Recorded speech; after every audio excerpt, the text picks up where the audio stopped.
नमस्कार, मैं हूं केवल तामंग और आप देख रहे हैं खबर समय सिक्किम। सिक्किम में कैग की रिपोर्ट्स ने हंगामा मचा दिया है।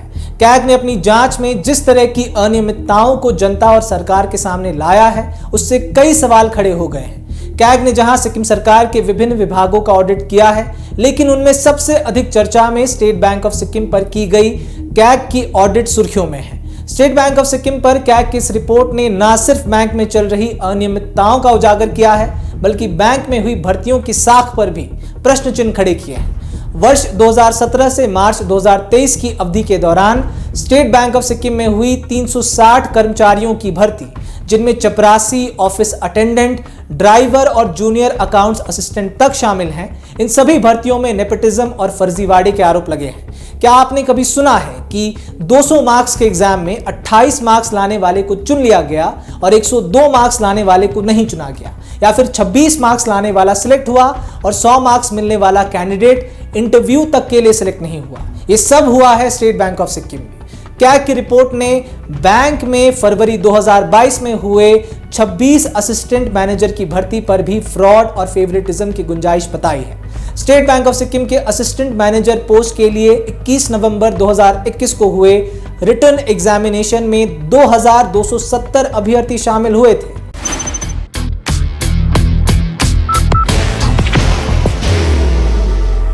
There will only be one insignia. Sikkim में इस मुद्दे पर विपक्ष भी सरकार से सवाल पूछ रहा है और जांच की मांग कर रहा है। भाजपा और कैप सहित सिक्किम डेमोक्रेटिक फ्रंट भी निष्पक्ष जांच और जवाबदेही की मांग कर रहा है। अब यहाँ ये जानना बेहद जरूरी है कि सिक्किम में भाई भतीजावाद और फेवरेटिज्म का आरोप कोई नया नहीं है, इसी सरकार में नहीं आया है। ना ही कैग ने पहली बार कोई ऑडिट या जांच की है और खुलासे किए हैं। सिक्किम के पूर्व मुख्यमंत्री पवन चामलिंग के लंबे कार्यकाल के दौरान भी कैग ने कई रिपोर्ट्स छापे, कई अनियमितताओं का उजागर किया, लेकिन उस पर कितनी जांच और कितनी कार्यवाही हुई, ये सभी जानते हैं। सिक्किम के वर्तमान मुख्यमंत्री प्रेम सिंह तामंग की पार्टी तभी सत्ता में आई जब उनकी पार्टी ने उन सभी राजनीतिक परंपराओं से उठकर सिक्किम के जनहित में काम करने की बात कही। सत्ताधारी पार्टी सिक्किम क्रांतिकारी मोर्चा पूर्व मुख्यमंत्री पवन चामलिंग की पार्टी एसडीएफ के लंबे कार्यकाल के दौरान चले भाई भतीजावाद और भ्रष्टाचार को ही मिटाने के लिए सरकार में आई थी। सो इसलिए ही अब सिक्किम की जनता की निगाहें इन पर है कि क्या सिक्किम के मुख्यमंत्री प्रेम सिंह तामंग और उनकी पार्टी एसकेएम इन सब से उठकर सिक्किम के युवाओं को न्याय देंगे, क्योंकि ये मुद्दा राजनीति से बहुत बड़ा बन चुका है। यहाँ बात उन युवाओं की है जो वर्षों मेहनत कर इन पदों के लिए तैयारी करते हैं कि अपने और अपने परिवार के जीवन को सुधारेंगे और आगे ले जाएंगे। जब उन युवाओं के सपनों के साथ इस तरह का विश्वासघात होता है तो ये बात भयभीत करने वाली हो जाती है। युवाओं का मनोबल टूट जाता है। इतनी पढ़ाई करने पर भी सिलेक्शन नहीं होना उन्हें मजबूर करता है कि वह दूसरी राह पर चले। वर्तमान मुख्यमंत्री 25 वर्ष के उस शासन का ही सामना कर युवाओं और सिक्किम की जनता को न्याय दिलाने के लिए आए थे। इसलिए आज सिक्किम की जनता व युवा आशावादी हैं कि मुख्यमंत्री गोले इस मुद्दे पर हस्तक्षेप करेंगे और अभ्यर्थियों को न्याय दिलाएंगे। बाहर की भागदौड़ अब नहीं तोड़ेगा आपके घर का सुकून। SBM गोल्ड UPVC विंडोज, आपके घर का सुकून। सिक्किम में भर्ती प्रक्रिया पर सवाल कुछ दिन पूर्व SPSC के SI भर्ती पर भी उठे थे। उस वक्त भी भाई भतीजावाद और पक्षपात का आरोप लगा था। विपक्ष ने भी सवाल उठाए थे, लेकिन वो मामला ज्यों का त्यों बना रहा और सिर्फ विपक्षी खेमे के शोर के रूप में शांत हो गया। ना ही SPSC से कोई जवाब मिला और ना ही न्याय।